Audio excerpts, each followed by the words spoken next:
Venganza de la novia traicionada. Hola a todos. Si alguna vez han sentido que subestimaron su poder, esta historia es para ustedes.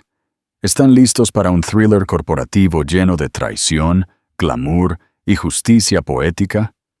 No olviden darle like a este video, suscribirse al canal y comentar si creen que la venganza es un plato que se sirve frío. El rugido de la jauría y la entrada triunfal de un rey. El flash de los fotógrafos era una sinfonía de arrogancia. Y él, Alejandro Castro, el titán de la industria, era su director. Alejandro se paró en la entrada de la Estrella de Oro, el nuevo restaurante más esperado de Madrid. En su brazo, Valera Montero, una mujer cuya belleza era tan ruidosa como las preguntas de los reporteros. Él era un rey, desfilando con su premio más nuevo y brillante. Sonrió, creyendo que su esposa embarazada, Gabriela, estaba exactamente donde debía estar, en casa, dócil e irrelevante. Pero el ritmo del incesante clic de las cámaras de repente falló. Un silencio sepulcral cayó sobre la multitud cuando un Rolls-Royce Ghost negro se deslizó hasta la acera. La puerta se abrió, y lo que sucedió a continuación no fue solo una interrupción. Fue una detonación. La explosión que destrozaría el mundo de Alejandro comenzó con la aparición de un zapato elegante y esmeralda sobre la alfombra roja. El ambiente en el nuevo restaurante estaba impregnado del aroma a dinero y aceite de trufa. Era una atmósfera de autofelicitación, una burbuja del 1% celebrando su propia existencia bajo la apariencia de lanzar un restaurante. En el centro de este universo, celebrando junto a la cascada de champán, estaba Alejandro Castro. Era un hombre construido a base de riqueza generacional y adquisiciones despiadadas. Su postura irradiaba una creencia inquebrantable en su propia superioridad. Su traje era un Tom Ford, hecho a medida tan perfectamente que parecía menos una prenda y más una segunda piel, más cara. En su brazo, aferrada con un agarre posesivo, estaba Valeria Montero. Tenía 24 años. Era una modelo de Instagram, con ojos del color de un mar poco profundo y una ambición más profunda que cualquier océano. Su vestido era una brizna de seda roja que dejaba poco a la imaginación y todo a las columnas de chismes. Ella soltó una risita, un sonido como campanillas diminutas, mientras Alejandro le susurraba algo al oído, su mano posesivamente en la parte baja de su espalda. Eran un espectáculo, y lo sabían. ¿No es simplemente divino, Lex?, ronroneó Valeria, echando la cabeza hacia atrás para que la luz de los candelabros de cristal atrapara el collar de diamantes que él le había regalado esa misma mañana. Era una pieza nueva, un reemplazo descaradamente obvio del que una vez le había dado a su esposa. «Solo lo mejor para ti, mi querida», murmuró Alejandro, sus ojos recorriendo la habitación. Los vio a todos, los gerentes de fondos de inversión rivales, las socialites envejecidas, los periodistas aduladores de Vanity Fair y Forbes. Todos estaban mirando. Bien, que miren, que vean que Alejandro Castro tomaba lo que quería, cuando quería. Su teléfono había estado vibrando en su bolsillo durante la última hora, ignorado. Sabía que las llamadas eran de Gabriela, su esposa de 6 meses de embarazo. La imaginaba en su inmenso ático en la Gran Vía, probablemente acurrucada en la chaise lounge de seda, leyendo un libro sobre la historia del arte del siglo XVII, y preguntándose si él estaría en casa para cenar. La imagen era a la vez reconfortante y profundamente aburrida. Gabriela era la base, sólida, confiable y completamente poco emocionante. Era la mujer que su padre había aprobado, la hija de su propio mentor, una esposa corporativa perfecta que entendía los protocolos de las cenas y las juntas benéficas. Pero no tenía fuego, no tenía agudeza. No como Valeria. Valeria era un fuego artificial, deslumbrante y peligrosa. Y lo más importante, nueva. Señor Castro, un reportero del New York Post se adelantó, empujando un micrófono, extendido como un arma. Es una declaración audaz esta noche, llegando con la señorita Montero. ¿Algún comentario sobre los rumores de su matrimonio? Alejandro soltó una risa baja y profunda. Era un sonido que había practicado, diseñado para transmitir poder y diversión a partes iguales. Estoy aquí para apoyar a mi amigo, el chef Delgado, en su magnífica inauguración, y tengo la suerte de estar acompañado por la encantadora señorita Montero. Eso es todo. Apretó la mano de Valeria, una señal silenciosa que era tan fuerte como un pronunciamiento. El mensaje era claro. La vieja guardia estaba fuera. La nueva estaba dentro. Estaba deleitándose con las ondas de choque que su aparición estaba causando, el delicioso escándalo de todo.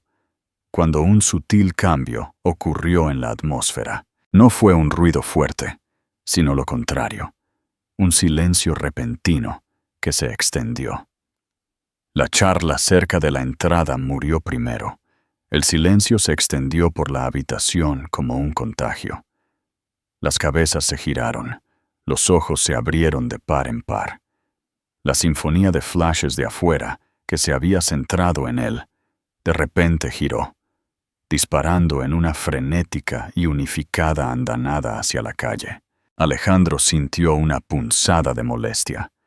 ¿Quién podría estar robando su protagonismo? Otro multimillonario de la tecnología, un miembro de la realeza de visita. Se giró con una sonrisa condescendiente, listo para despedir a quien fuera. La sonrisa se congeló, luego se desvaneció, reemplazada por una máscara de asombro e incredulidad. Enmarcada en la gran puerta, bañada por el resplandor despiadado de las cámaras, estaba su esposa, Gabriela. Pero no era la Gabriela que había dejado en casa. Esta no era la mujer tranquila y estudiosa, en ropa de estar de cachemira. Esta mujer era una visión de elegancia letal. Llevaba un vestido esmeralda oscuro, hecho a medida por un diseñador que él no reconoció, que caía exquisitamente sobre su forma embarazada, celebrándola en lugar de ocultarla. Su cabello, normalmente simple y castaño, estaba recogido en un moño sofisticado, revelando el brillo de lo que reconoció con una sacudida, como los pendientes de esmeraldas y diamantes de su difunta madre, piezas que nunca usaba.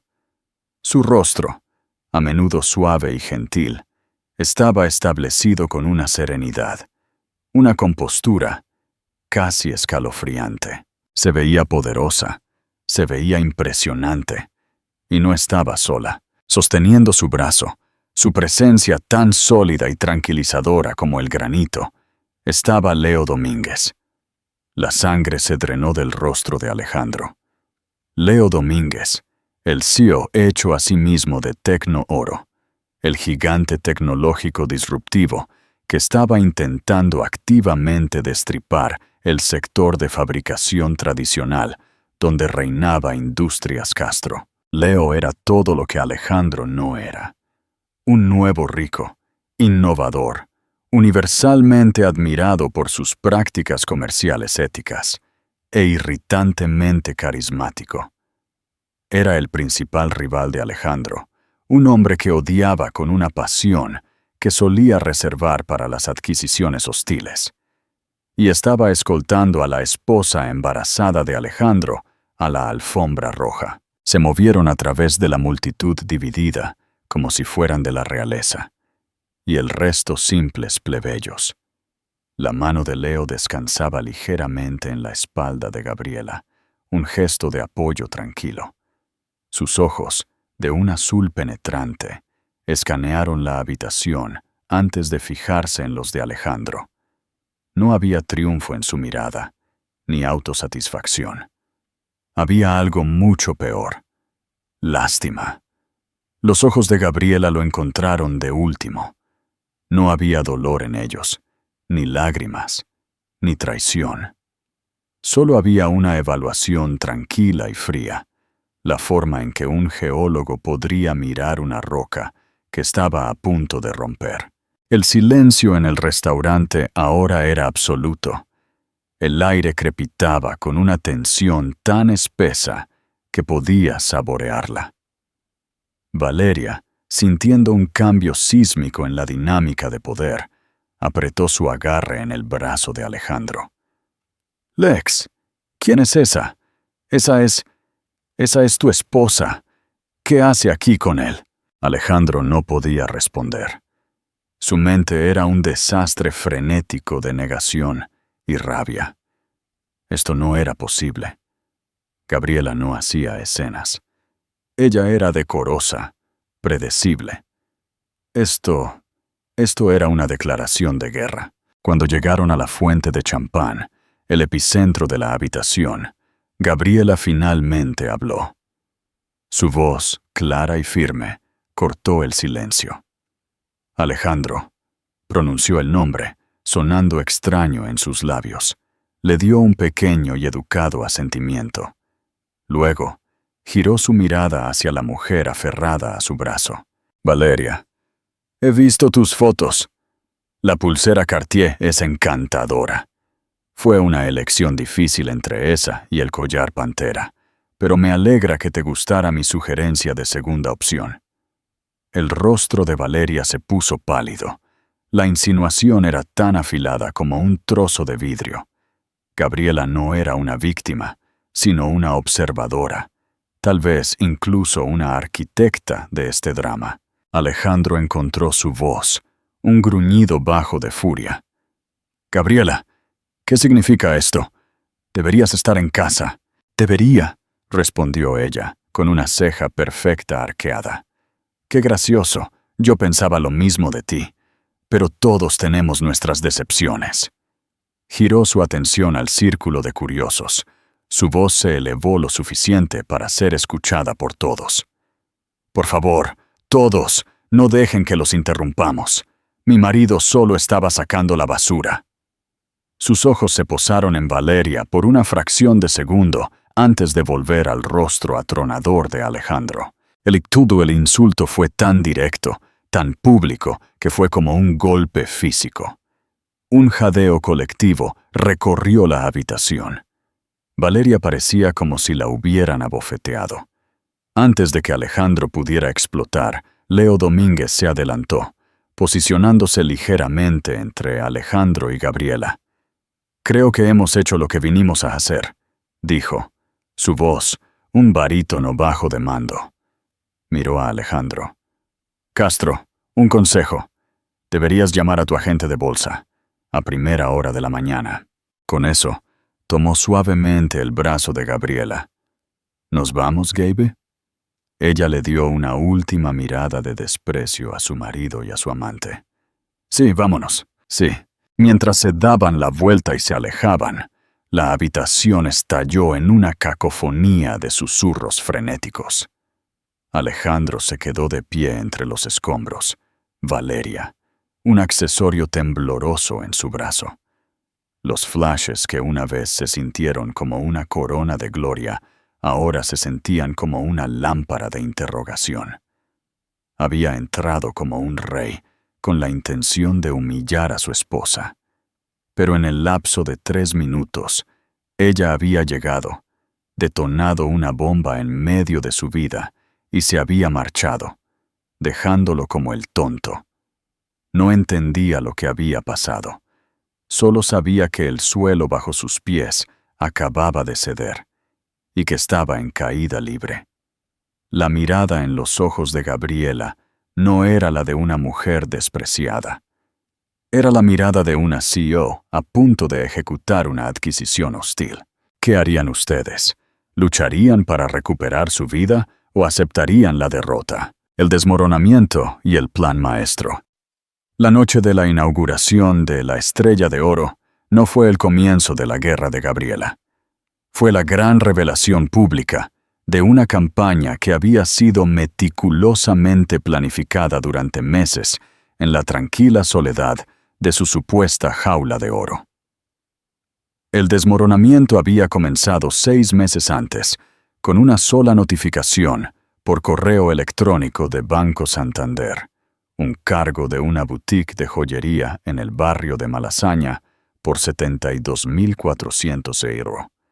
No era una tienda que Gabriela frecuentara. Los regalos de Alejandro para ella siempre eran de casas de la vieja guardia, como Harry Winston o Graff. Inversiones, los llamaba, tan romántico como una cartera de acciones. Esto era diferente. Esto se sentía personal, secreto.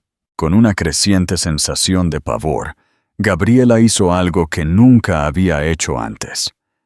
Contrató a un investigador privado, una firma discreta recomendada por el abogado de la familia, especializada en los delicados asuntos de los ultra ricos. El informe preliminar llegó en una semana y fue clínico en su crueldad. Fotografías, fechas, suites de hotel en el Hotel Palace, viajes de fin de semana a las Islas Baleares, en el jet de la compañía, registrados como sesiones de estrategia corporativa fuera del sitio. La mujer era Valeria Montero, una aspirante a modelo cuyas redes sociales eran un santuario curado de un estilo de vida que no podía permitirse por sí misma. El descubrimiento de la aventura fue un golpe profundo y demoledor. Pero el descubrimiento de su embarazo, solo 2 semanas después, transformó su dolor en algo más frío, más duro y infinitamente más peligroso. La resolución.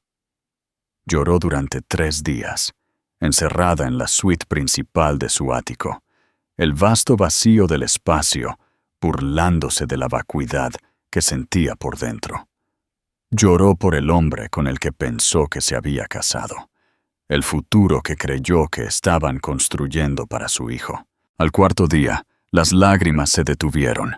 Se miró en el espejo, pálida, exhausta, pero con un destello de algo nuevo en sus ojos. Su padre, un titán de la industria que había sido el mentor de un joven Alejandro, siempre le había dicho: «Nunca tomes una decisión basada en la emoción, Jenny. La emoción es una tormenta. Espera a que pase. Luego examina el paisaje y traza tu camino». La tormenta había pasado. Ahora era el momento de trazar su camino. Sabía que un divorcio público y desordenado era exactamente lo que Alejandro esperaría. Él la pintaría como una mujer histérica, hormonal y embarazada. Su ejército de abogados la enterraría en papeleo, la desangraría y le ofrecería un acuerdo generoso para que se fuera tranquilamente. Él se quedaría con la empresa, el poder, la reputación. Ella sería una nota a pie de página en su biografía. La primera esposa desechada. Ese no era un futuro que ella aceptaría. No para ella, y ciertamente no para su hijo.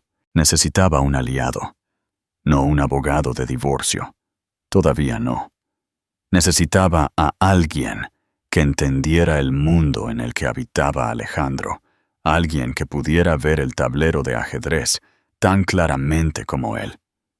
Su mente se dirigió inmediatamente a una persona: Leo Domínguez. Ella y Leo habían sido cercanos en la Universidad Complutense. Eran intelectualmente iguales, prosperando en el competitivo entorno del programa de posgrado en negocios. Mientras otros se sentían atraídos por la confianza heredada de Alejandro, Leo había sido tranquilo, intenso y brillante. Habían pasado innumerables noches en la biblioteca, debatiendo la teoría económica y esbozando planes de negocios en servilletas. Había habido una chispa entre ellos, una conexión tácita, pero la aprobación de su padre de Alejandro y el impulso del mundo de Alejandro la habían arrastrado a una órbita diferente. Habían perdido el contacto después de su matrimonio, intercambiando educadas tarjetas de Navidad y poco más. Encontrar su número privado le llevó menos de una hora. Lo llamó desde un teléfono desechable, con el corazón palpitando. «¿Domínguez?», respondió él, su voz sin cambios, aún profunda y tranquila. «Leo, soy Gabriela. Gabriela Castro». Hubo una pausa. «Gabe, wow, ha pasado mucho tiempo. ¿Está todo bien?», sonaba genuinamente preocupado, no solo educado. «No», dijo ella, su voz quebrándose por primera vez en días. «No, no lo está. Necesito tu ayuda. No como un amigo, sino como un estratega. Necesito entender el negocio de mi marido desde fuera». Se encontraron al día siguiente en una discreta cafetería en Brooklyn, un mundo lejos de las miradas indiscretas de la élite de Madrid. Ella se lo contó todo: la aventura, el embarazo, la arrogancia de Alejandro, pero no se detuvo en la traición emocional. En cambio, se centró en los negocios. Se ha vuelto imprudente, Leo. Está apalancando activos estables para financiar empresas de alto riesgo de las que no sé nada. Está usando el jet de la compañía para viajes personales. Sus informes de gastos deben ser una obra de ficción. Cree que es intocable, que Industrias Castro es su alcancía personal. Ha olvidado algo crucial. «¿Qué es eso?», preguntó Leo, inclinándose hacia adelante, con el café olvidado. «Que yo poseo el 12% de ella», dijo Gabriela, con un fuego frío en los ojos. «Mi padre me dejó sus acciones. Es un bloque sin derecho a voto, siempre y cuando Alejandro mantenga el cargo de CEO y la compañía mantenga un cierto umbral de rendimiento. Pero los estatutos que mi padre escribió son a prueba de balas. Hay cláusulas, una cláusula de turpitud moral, por ejemplo, y provisiones para la mala gestión grave. Alejandro siempre ha desestimado mi participación como una formalidad, una herencia sentimental. No tiene ni idea de que he leído cada palabra de esos estatutos». Los ojos de Leo se abrieron ligeramente. Esto ya no era una disputa doméstica. Esto era un potencial golpe corporativo. Durante los siguientes 5 meses, trabajaron en secreto. Leo proporcionó los recursos del formidable equipo de contabilidad forense de Tecno Oro. Operaron bajo un nombre en clave de Proyecto Fantasma, Proyecto Ruiseñor. Gabriela, trabajando desde la oficina de su casa, se convirtió en una arqueóloga del imperio de su marido, excavando años de informes financieros, cartas a los accionistas y análisis de mercado que había ignorado previamente. Lo que encontraron fue condenatorio. Alejandro había estado respaldando adquisiciones fallidas con las ganancias de las divisiones heredadas de la compañía. Se había embarcado en proyectos de vanidad que no tenían un camino claro hacia la rentabilidad. Había aprobado bonos ejecutivos que estaban enormemente fuera de sintonía con el rendimiento. Era un rey presidiendo un reino que se descomponía lentamente, todo mientras proyectaba una imagen de éxito inexpugnable. La aventura con Valeria no era solo un fracaso personal. Era un síntoma de una arrogancia y una imprudencia más profundas que habían infectado su vida profesional. El plan que formularon era audaz y de 2 puntas. Primero, expondrían a Alejandro públicamente, no solo como un adúltero, sino como un líder inestable y errático, creando una crisis de confianza. Segundo, usarían esa crisis para activar las cláusulas en los estatutos, respaldadas por la propuesta de Leo a la Junta para adquirir las divisiones mal gestionadas, presentándose como la alternativa estable y sensata. La noche de la inauguración de la Estrella de Oro fue el escenario perfecto. Gabriela sabía que Alejandro estaría allí con Valeria, una fuente dentro de su equipo de relaciones públicas, una joven que Alejandro había pasado por alto para un ascenso a favor de un colega masculino menos calificado. Lo había confirmado. Prepararse para esa noche fue como prepararse para la batalla. El vestido fue elegido para ser una declaración de poder. Las esmeraldas un símbolo del legado de su familia, el mismo legado que Alejandro estaba desperdiciando. Practicó sus líneas en el espejo, despojándolas de toda emoción, hasta que fueran tan afiladas y limpias como el bisturí de un cirujano. En la parte trasera del Rolls Royce, momentos antes de que llegaran, sintió una ola de náuseas y miedo. Su bebé pateó, un pequeño y persistente aleteo. Puso una mano en su estómago. «Está bien», susurró, tanto para sí misma como para el niño que llevaba dentro. «Estoy haciendo esto por ti, para que nunca tengas que depender de un hombre como tu padre». Leo la había mirado, su expresión ilegible en la tenue luz. «No tienes que hacer esto, Gabe. Podemos encontrar otra manera. Él construyó su trono usando la reputación de mi padre y mi herencia», dijo ella, su voz endureciéndose. «Está desfilando con esa mujer mientras yo llevo a su hijo. Él piensa que soy un objeto decorativo. Esta noche se enterará de que soy la base sobre la que se para, y estoy a punto de desmoronarla hasta el polvo. Tiene que ser así. Tiene que ser público». Mientras salía del coche y caminaba hacia el cegador destello de las cámaras, no sintió miedo. No era Gabriela Castro, la esposa agraviada. Era Gabriela Langdon, hija de un titán, una accionista importante y la arquitecta de la caída de su marido. El espectáculo acababa de empezar. ¿Qué harían ustedes? ¿Se enfocarían en una venganza personal o en una estrategia de negocios como Gabriela? Dejen su respuesta en los comentarios. El juicio en el salón de juntas. El amanecer siguiente al incidente de la Estrella de Oro no fue un fuego lento. Fue un incendio forestal. A las 7 a.m. de la mañana siguiente, la historia era el tema principal en todas las cadenas de noticias financieras y el titular en todos los sitios de chismes. Las fotos de un Alejandro aturdido y una Valeria horrorizada se yuxtaponían con imágenes de una majestuosa Gabriela y un sereno Leo Domínguez. Los titulares eran brutales. El colapso de Castro, pelea de multimillonarios en la Estrella de Oro.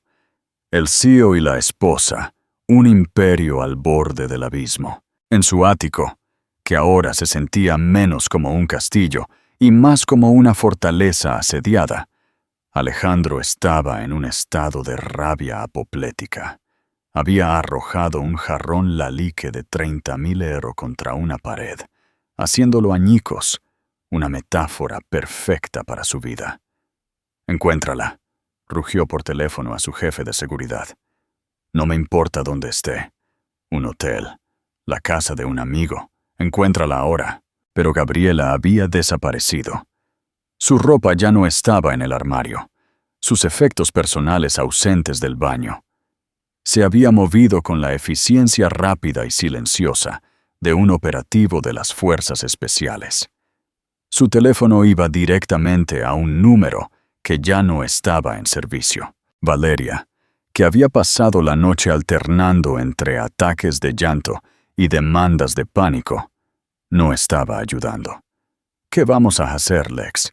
Mi agente acaba de llamar. Una marca me dejó.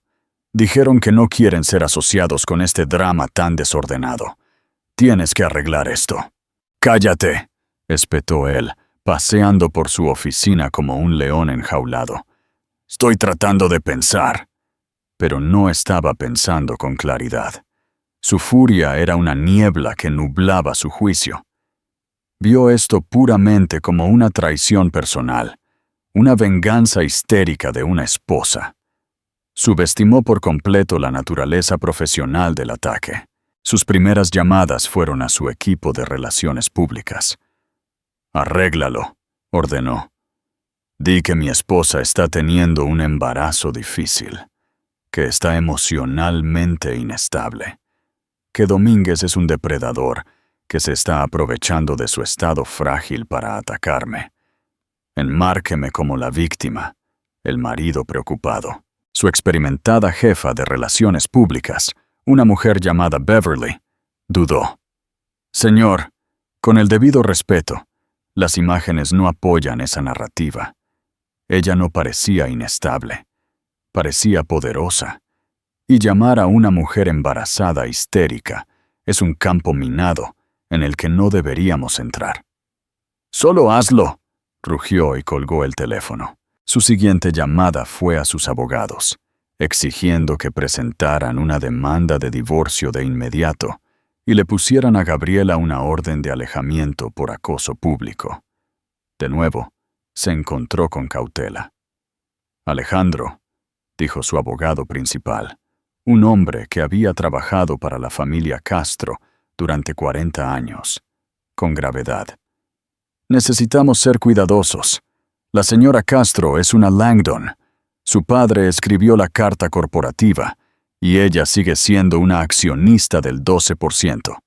Antagonizarla antes de que entendamos su jugada final no es prudente. Ella es mi esposa. Su jugada final es avergonzarme, pero a medida que avanzaba la mañana, la verdadera naturaleza del ataque se hizo horriblemente clara. A las 9:31 am, solo un minuto después de la campana de apertura en la Bolsa de Madrid, las acciones de Industrias Castro, ticker CEDD, se desplomaron en un 9%. El mercado odiaba la inestabilidad, y las fotos salpicadas por Internet eran la definición misma de ella. Miles de millones en capitalización de mercado se habían borrado en minutos. Luego vino el segundo golpe. A las 10:00. Un comunicado de prensa oficial fue emitido por la firma de abogados que representaba a Gabriela Langdon. Fue un golpe maestro de guerra corporativa, disfrazado de una súplica de un accionista preocupado. El comunicado afirmaba que, a la luz de los recientes eventos que ponían en duda el juicio y la estabilidad del CEO Alejandro Castro, y en su calidad de accionista significativa, que actuaba para proteger el valor de la compañía que su padre ayudó a construir, la señora Langdon estaba solicitando formalmente a la junta directiva que convocara una reunión de emergencia. Citaba estatutos específicos relacionados con conducta perjudicial para la reputación de la compañía, e insinuaba una próxima presentación con respecto a irregularidades fiscales y mala gestión.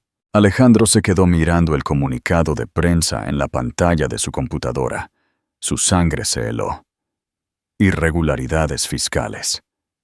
Mala gestión. Esto no se trataba de la aventura. Esto se trataba de todo. Ella había estado excavando. Sintió una ola de incredulidad, seguida de un aumento de ira condescendiente. Gabriela, la licenciada en Historia del Arte. ¿Qué podría saber ella de finanzas corporativas? Tenía que ser Domínguez. Él le estaba alimentando esto, usándola como un títere para lanzar su ataque. Los miembros de la junta, una cohorte de viejos industriales y compinches que se habían beneficiado del liderazgo de Alejandro, comenzaron a llamar. Su tono ya no era amigable, era de pánico. «Alejandro, ¿qué demonios está pasando?», exigió Roberto Pizarro, un miembro de la junta cuyo fondo de pensiones tenía una posición masiva en CWBUI. «Mi teléfono no deja de sonar. ¿Son creíbles estas acusaciones sobre mala gestión?». «Por supuesto que no», dijo Alejandro, intentando proyectar confianza. «Es una fabricación, Un intento patético de venganza de una mujer despreciada que está siendo manipulada por nuestro mayor competidor. Pero la semilla de la duda había sido plantada. La Junta, cuya lealtad principal era al precio de las acciones, estaba asustada. Aceptaron la solicitud de Gabriela para una reunión de emergencia. Fue programada para el viernes, en 3 días. Mientras tanto, Valeria se estaba convirtiendo en una responsabilidad cada vez mayor. Estaba dando citas llorosas, extraoficiales, a los reporteros de tabloides, tratando de pintarse a sí misma como una víctima atrapada en la guerra de un multimillonario. «Amo a Lex», se citó en un mensaje de texto filtrado. Simplemente nunca supe que su esposa era tan vengativa. Cada cita era otra gota de veneno, erosionando aún más la narrativa de la esposa inestable que el equipo de Alejandro estaba tratando de impulsar. Gabriela se mantuvo en silencio, un fantasma de inmenso poder, dejando que su comunicado de prensa y el desplome del precio de las acciones hablaran. Desesperado, Alejandro intentó una táctica diferente.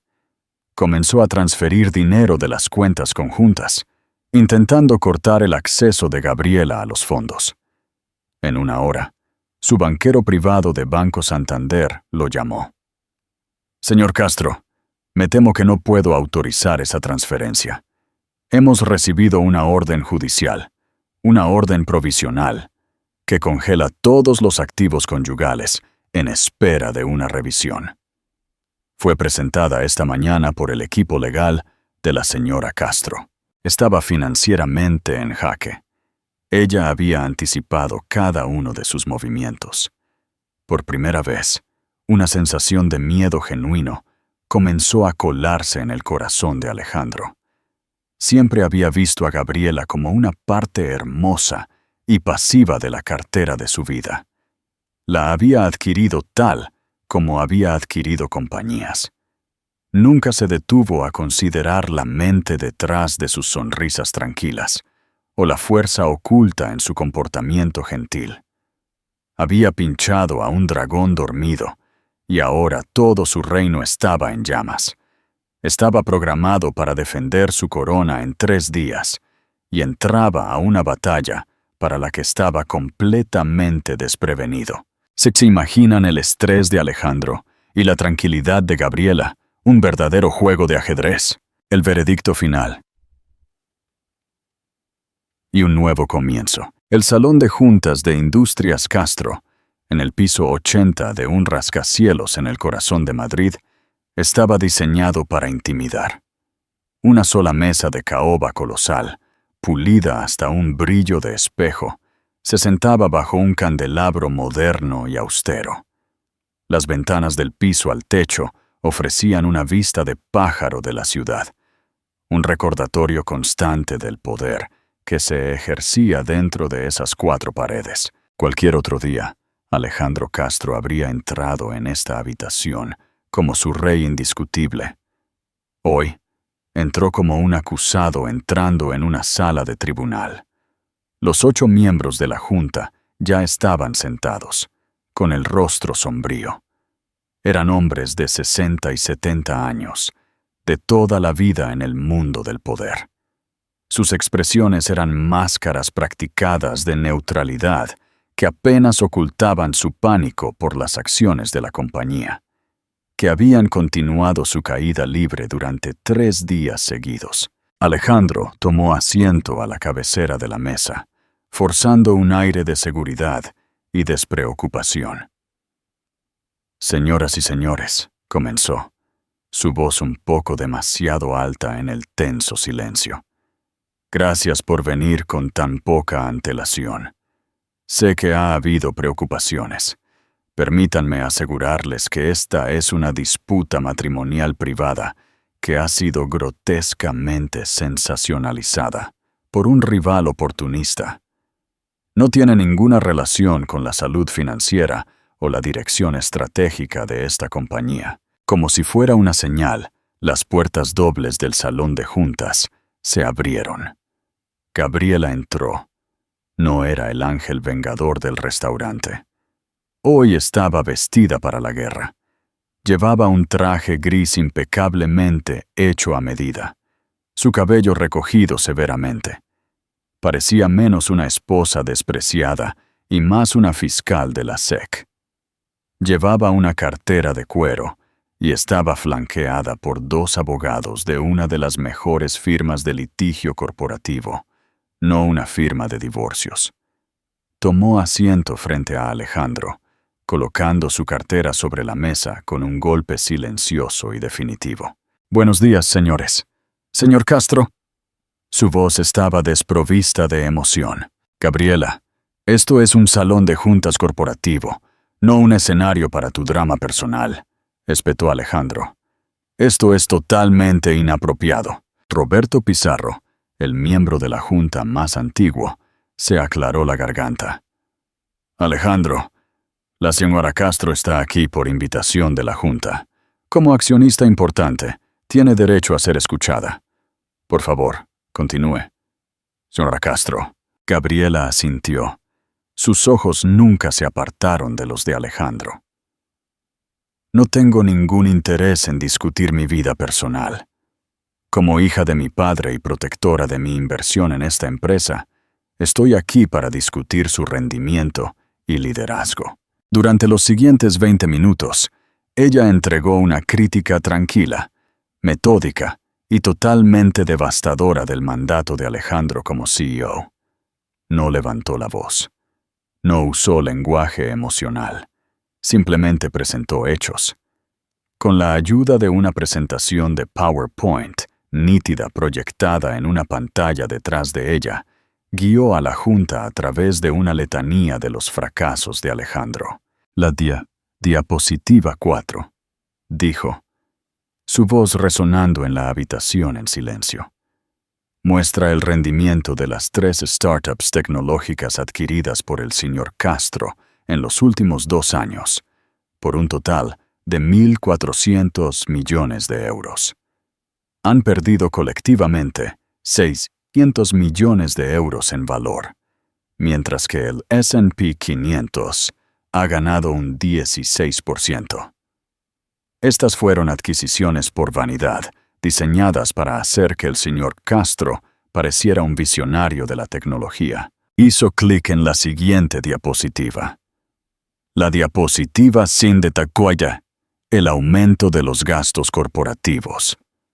Específicamente, el aumento del 38% en los costos de viaje y entretenimiento, que se correlaciona directamente con el arrendamiento de un nuevo Jet Gulfstream K700 y un número sospechosamente alto de reuniones con clientes en lugares como Aspen y las Islas Baleares, ninguna de las cuales ha resultado en nuevos negocios. El rostro de Alejandro estaba adquiriendo un peligroso tono púrpura. «Esto es una tergiversación indignante. Esos fueron gastos comerciales legítimos». Gabriela ni siquiera lo miró. Se dirigió a la junta. «Invito al comité de auditoría a solicitar los informes de gastos completos sin censura y a contrastar las fechas con el feed de Instagram de la señora Valeria Montero. La correlación es esclarecedora». Algunos de los miembros de la junta se removieron incómodos en sus asientos. Ella los tenía. Estaba combinando el escándalo público con números fríos y duros, creando una narrativa de imprudencia que era imposible de ignorar. Continuó diseccionando su fallida expansión internacional, los márgenes decrecientes en sus divisiones de fabricación principales y la fuga de talento a medida que los ejecutivos clave abandonaban la compañía. Presentó una imagen, no de un titán, sino de un emperador derrochador y negligente sin ropa. «Los eventos del pasado martes por la noche no fueron un incidente aislado», concluyó, su mirada finalmente fijándose en su marido, con una intensidad escalofriante. «Fueron el síntoma de una enfermedad en el corazón del liderazgo de esta compañía. Una profunda falta de juicio, una priorización del ego personal sobre el valor para los accionistas y un desprecio imprudente por las consecuencias. El mercado ha reaccionado en consecuencia. Hemos perdido más de 4.000 millones de euros en valoración en 72 horas porque el mundo ya no tiene confianza en nuestro CEO. Un pesado silencio descendió sobre la habitación. Alejandro se quedó sin palabras. Cegado por la profundidad y precisión de su ataque, se había estado preparando para defenderse de una esposa celosa. No había estado preparado para defender toda su carrera contra una auditoría forense. Antes de que pudiera formular una respuesta, el abogado de Gabriela habló. Señores, a la luz de esta presentación, la señora Langdon presenta una moción de censura en el señor Castro. Además, tenemos un asunto secundario que presentar. Asintió a su asociado, quien conectó una videollamada a la gran pantalla. El rostro de Leo Domínguez apareció nítido y claro. Buenos días, miembros de la Junta, comenzó Leo. No les quitaré mucho tiempo. A la luz de la volatilidad del mercado que rodea a Industrias Castro, Tecno Oro presenta una oferta formal y sensible al tiempo para adquirir una participación de control del 51% en toda la división de tecnología e empleo de Castro. Pagaremos una prima del 20% sobre el precio de cierre del martes. Creemos que esta división ha sido fundamentalmente mal gestionada y su potencial despilfarrado. Nuestra oferta es un salvavidas que inyectará capital inmediato, estabilizará el precio de las acciones y traerá un liderazgo enfocado a un activo valioso pero en apuros. La oferta está supeditada a la destitución inmediata de Alejandro Castro de cualquier función ejecutiva u operativa dentro de la compañía. Fue un golpe maestro, un movimiento de pinza. Gabriela había destruido la credibilidad de Alejandro desde dentro, mientras Leo presentaba un paracaídas de oro para la Junta en pánico desde fuera. Alejandro finalmente explotó. Se levantó de un salto, su silla raspando violentamente contra el suelo. ¡No! Esto es una conspiración, una adquisición hostil, orquestada por mi esposa y mi rival. Ella le ha estado dando información confidencial. Es ilegal. Gabriela se levantó lentamente, su forma embarazada un símbolo de fuerza tranquila en medio de su rabia caótica.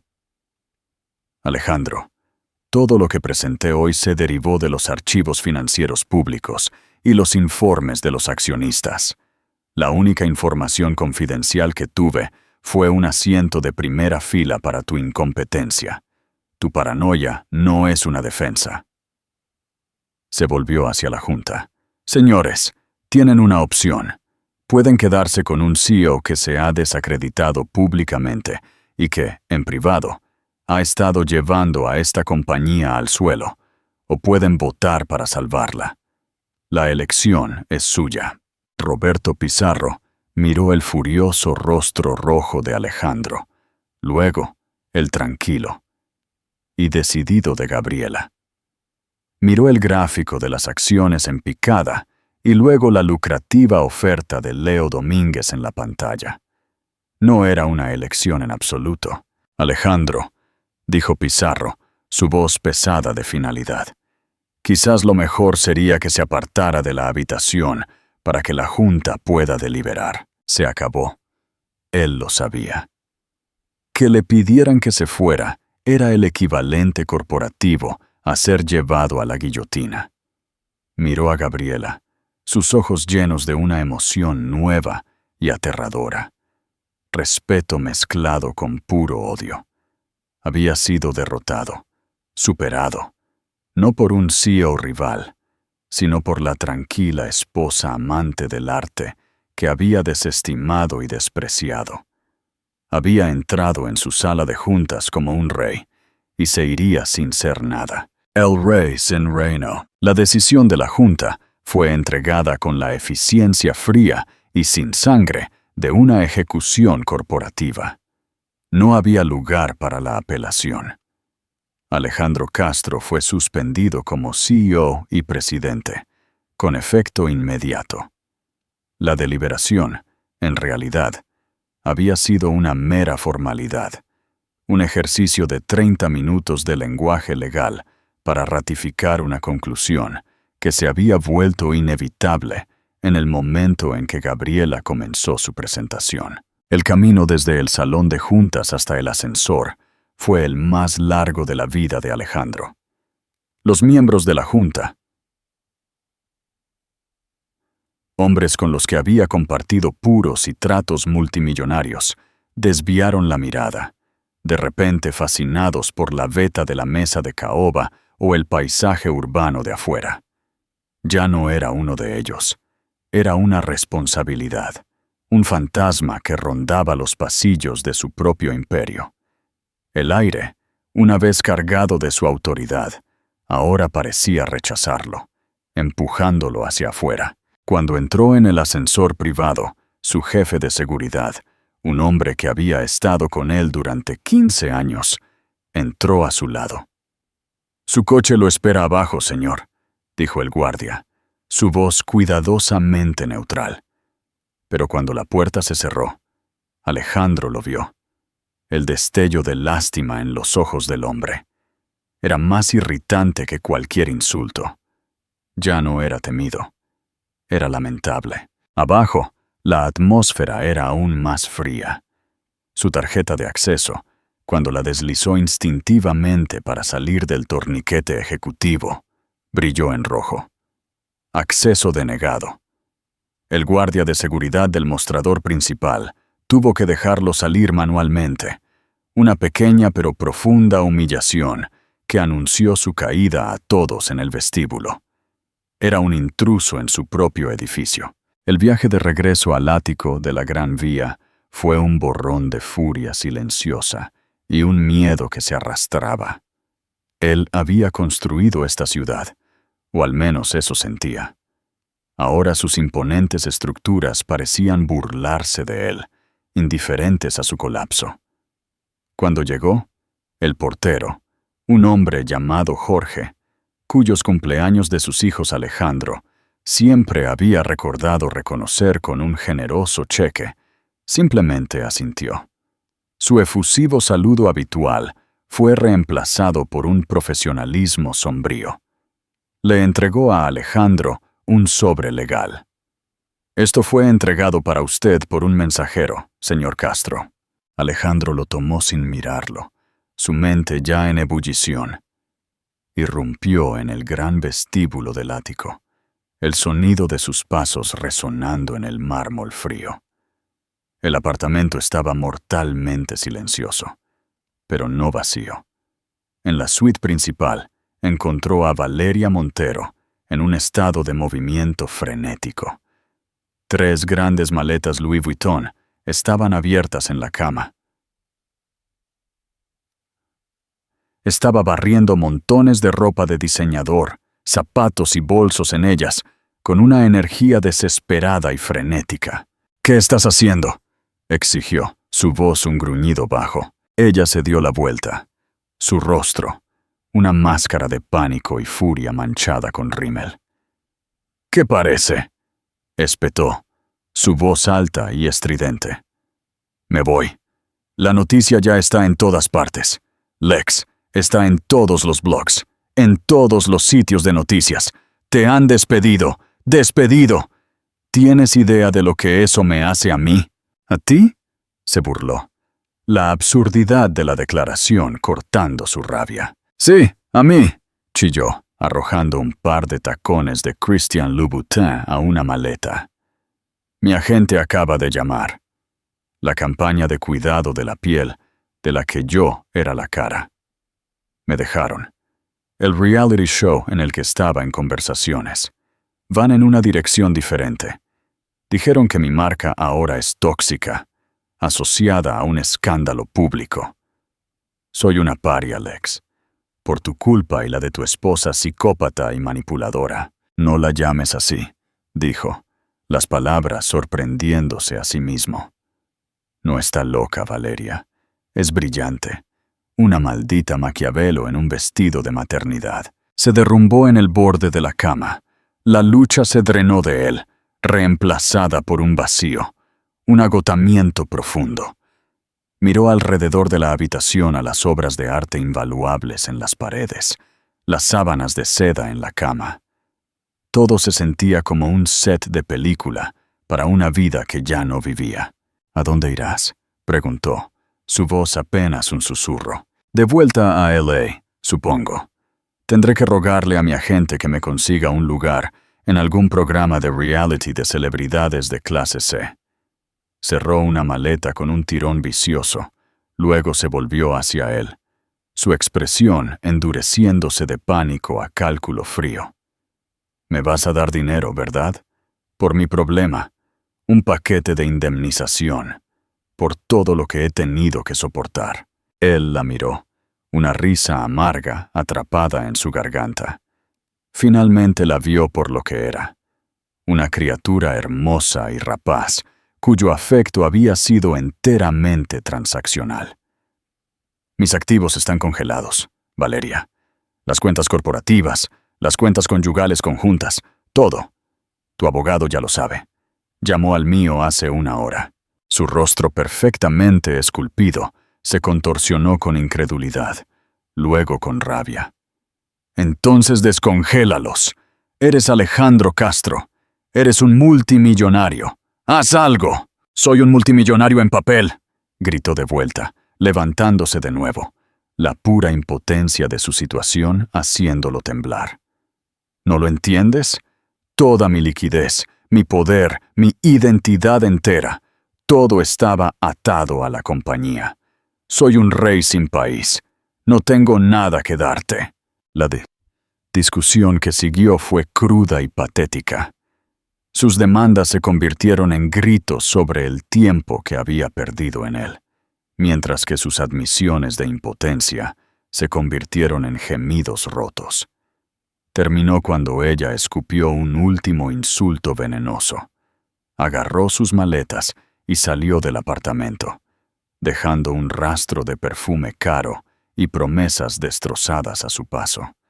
La pesada puerta principal se cerró de golpe, el sonido resonando a través de las vastas habitaciones vacías. Estaba verdaderamente solo. Se hundió en un sillón, el silencio del ático presionándolo. Sus ojos se posaron en el sobre legal que el portero le había dado.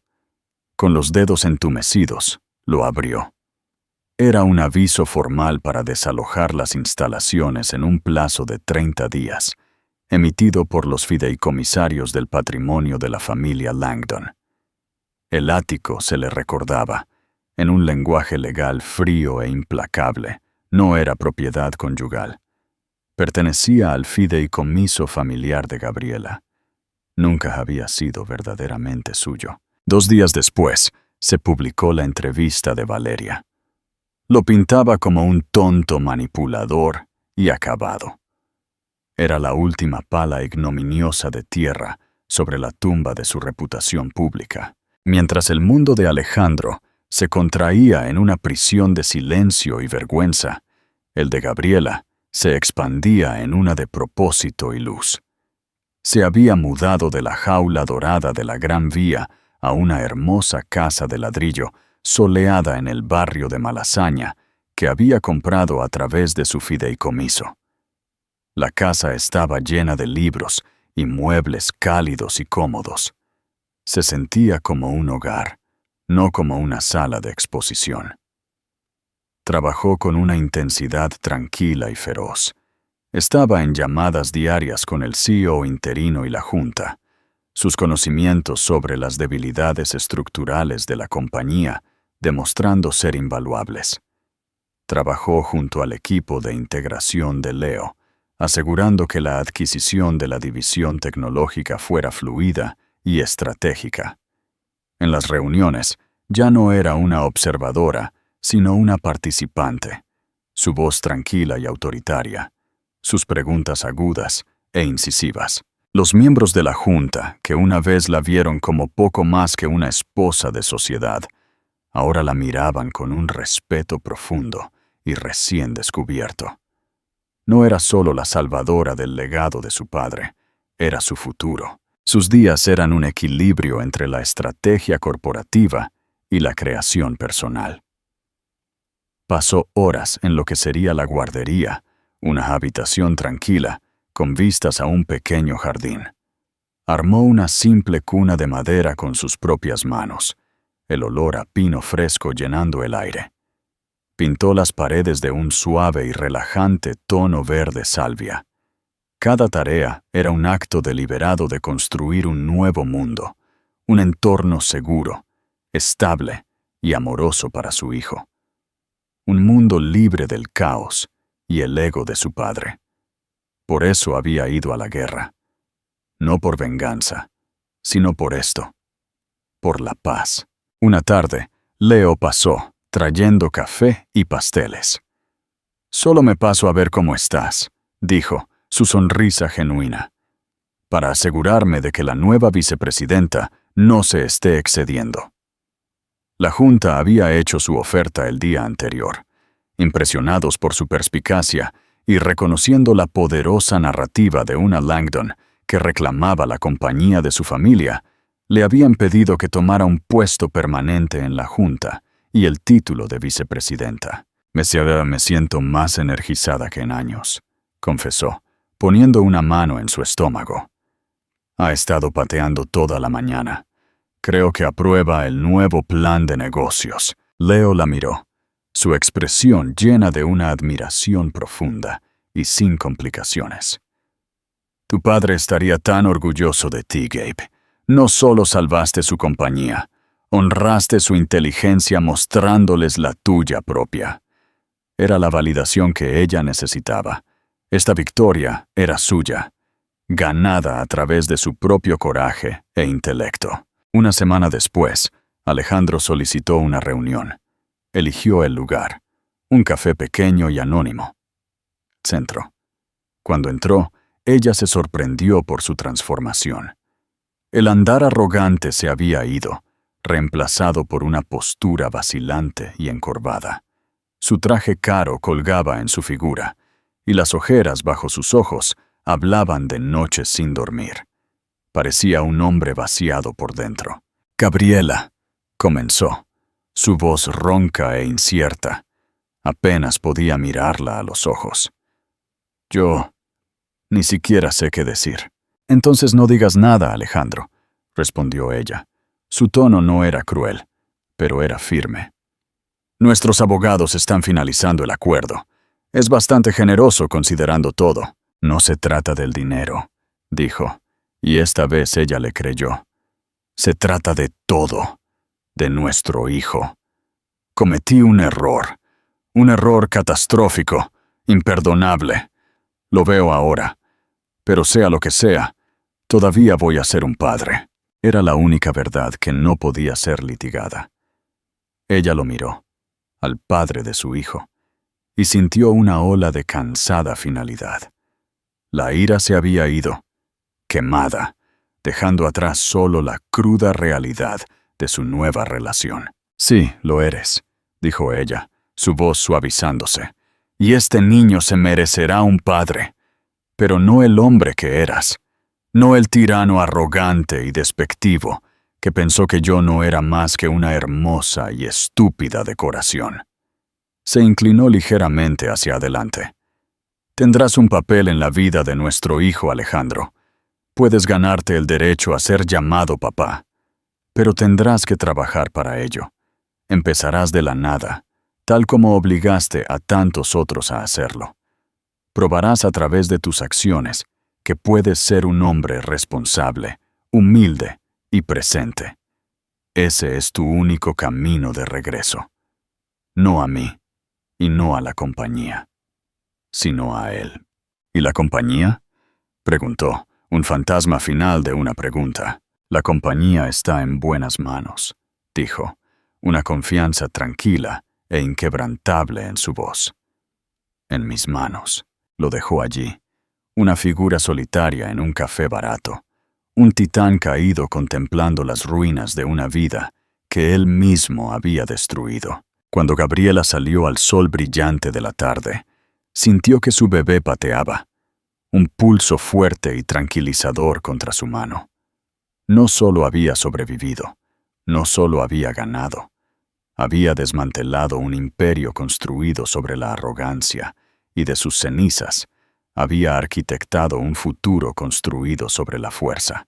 ¡Qué historia tan increíble de justicia poética!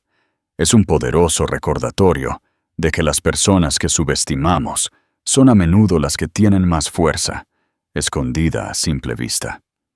Alejandro construyó su mundo sobre la arrogancia y la falta de respeto, creyendo que su esposa era solo otra de sus posesiones. Pero Gabriela demostró que ella no era un capítulo en su historia. Ella era la historia. No solo se enojó, sino que se volvió estratégica y al final se lo quitó todo. Nos hace preguntarnos, ¿cuántos otros socios silenciosos y personas subestimadas hay por ahí que están a una sola traición de desatar su propio genio interior? Si te ha encantado esta historia de justicia, asegúrate de darle a me gusta, compartir este video con alguien que necesite una dosis de inspiración, y no olvides suscribirte para ver más increíbles dramas de la vida real. Hasta la próxima.